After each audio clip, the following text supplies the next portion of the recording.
Sejarah game di dunia merupakan perjalanan panjang yang dimulai dari eksperimen sederhana hingga menjadi industri besar seperti sekarang. Berikut adalah penjelasan detailnya. Awal mula, tahun 1940-an sampai tahun 1960-an. Tahun 1940-an, era komputer mekanik. Game pertama di dunia diciptakan oleh Edward U. Condon, seorang insinyur AS, dengan mesin bernama Nimatron. Game ini didasarkan pada permainan matematika tradisional bernama NIM.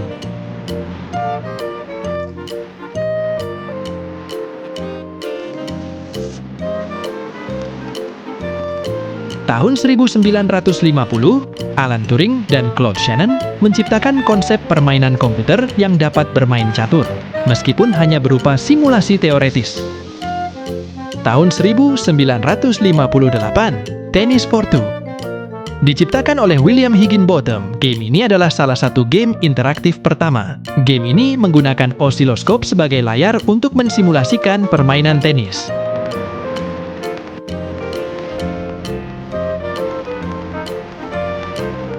Tahun 1961, Space War diciptakan oleh mahasiswa MIT, Steve Russell. Space War menjadi salah satu game komputer pertama yang populer di kalangan mahasiswa dan akademisi.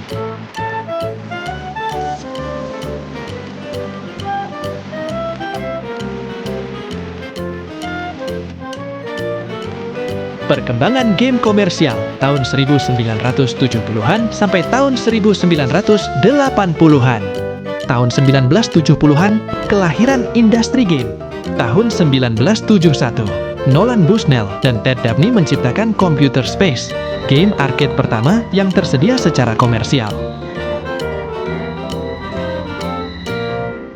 Tahun 1972, Atari didirikan oleh Nolan Bushnell dan mereka merilis Pong, game arcade tenis meja sederhana yang menjadi hit besar.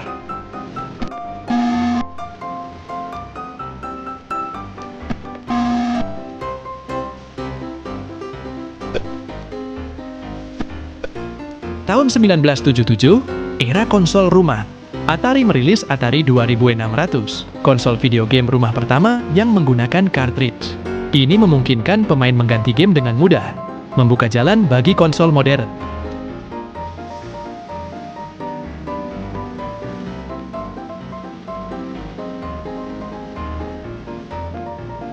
Tahun 1980, game ikonik. Pac-Man dirilis oleh Namco dan menjadi fenomena global. Game ini memperkenalkan karakter ikonik dan gameplay unik.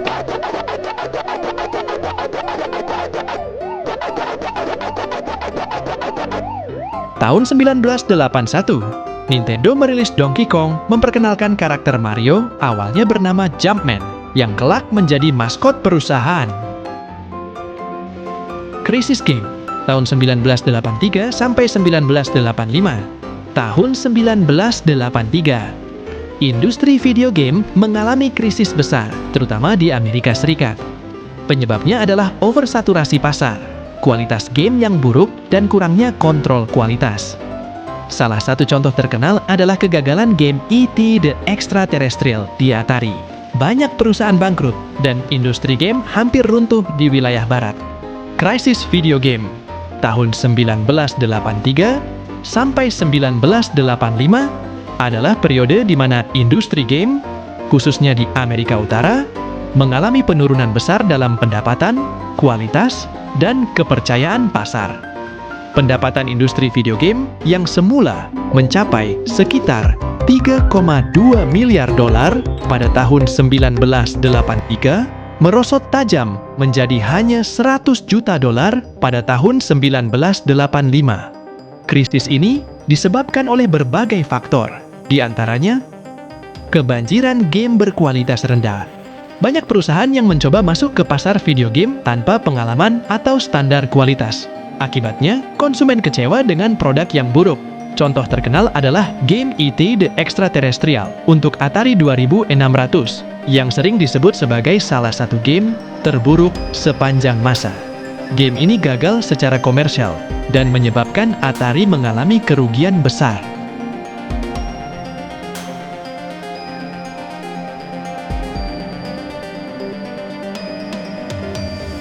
Oversaturasi pasar konsol.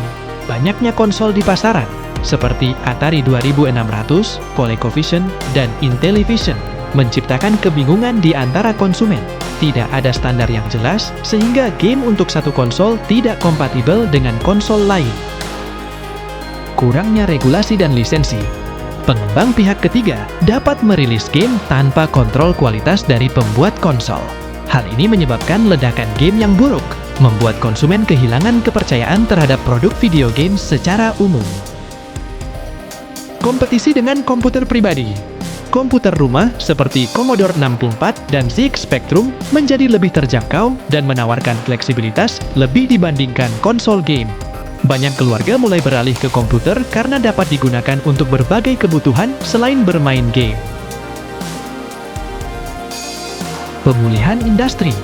Krisis ini berakhir berkat peluncuran Nintendo Entertainment System, NES, oleh Nintendo pada tahun 1985. Nintendo memperkenalkan kontrol kualitas yang ketat melalui program Reigen Nintendo Seal of Quality dan mempopulerkan kembali video game dengan judul-judul berkualitas seperti Super Mario Bros.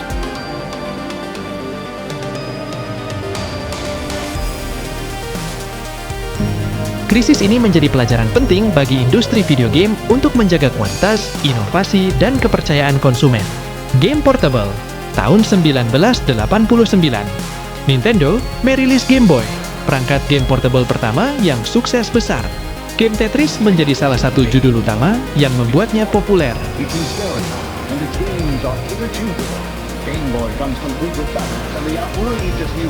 Era 3D dan konsol modern, tahun 1990-an sampai tahun 2000-an. Tahun 1990-an, teknologi 3D. Tahun 1991, Sega merilis Sonic the Hedgehog yang menjadi pesaing Mario.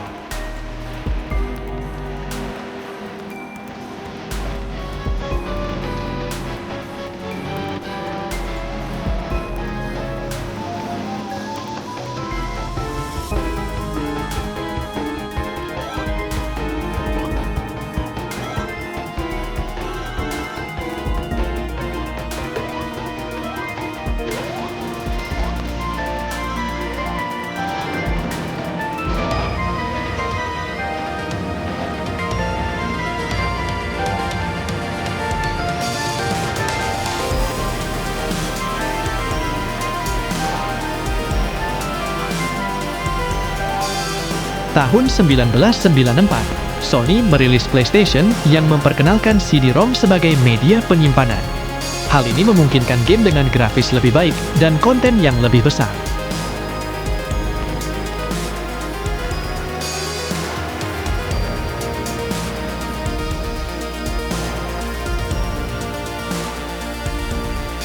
Tahun 1996, Nintendo 64 dirilis, memperkenalkan kontroler joystick analog dan game 3D seperti Super Mario 64 dan The Legend of Zelda: Ocarina of Time.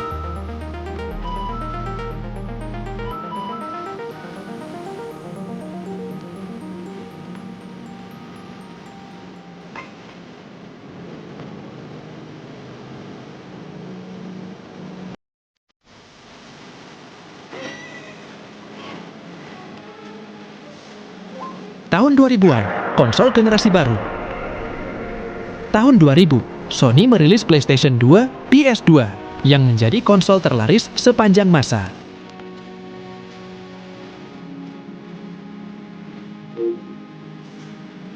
Tahun 2001, Microsoft memasuki pasar dengan Xbox, memperkenalkan layanan online gaming dengan Xbox Live.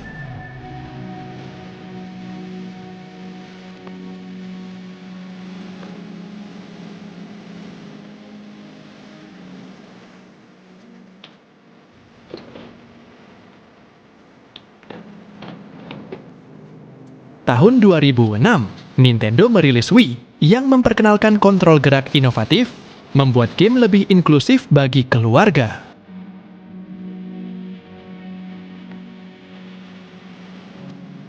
Era game digital dan mobile, tahun 2010-an sampai sekarang. Tahun 2010-an, kebangkitan game digital.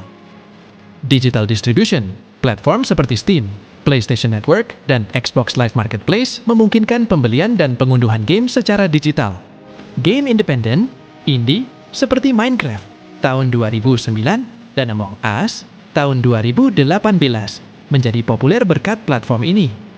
Game mobile tahun 2012, game mobile seperti Angry Birds, Clash of Clans, dan Candy Crush Saga meraih kesuksesan besar, didukung oleh pertumbuhan smartphone.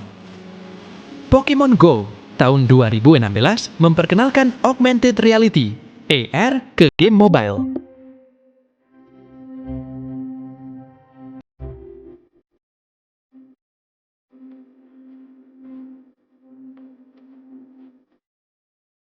E-sports dan streaming. E-sports, game seperti League of Legends, Dota 2, dan Fortnite mendominasi kompetisi profesional. Streaming, platform seperti Twitch dan YouTube Gaming memungkinkan pemain memonetisasi gameplay mereka. Realitas virtual, VR, dan augmented reality, AR. VR menjadi populer dengan perangkat seperti Oculus Rift dan PlayStation VR. AR terus berkembang dengan game seperti Pokemon Go dan aplikasi AR lainnya.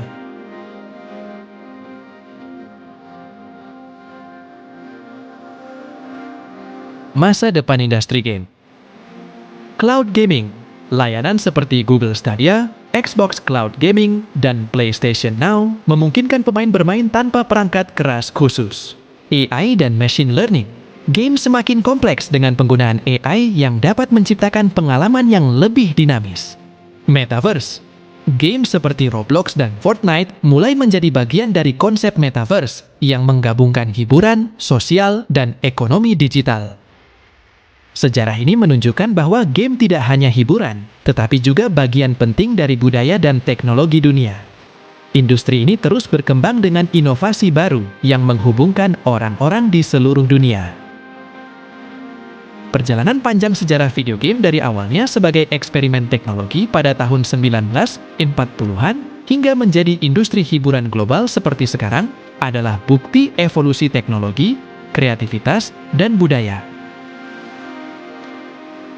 Dari mesin arcade sederhana hingga konsol canggih, dari grafis 2D hingga dunia virtual yang imersif, video game terus berkembang dan menjadi bagian penting dalam kehidupan manusia.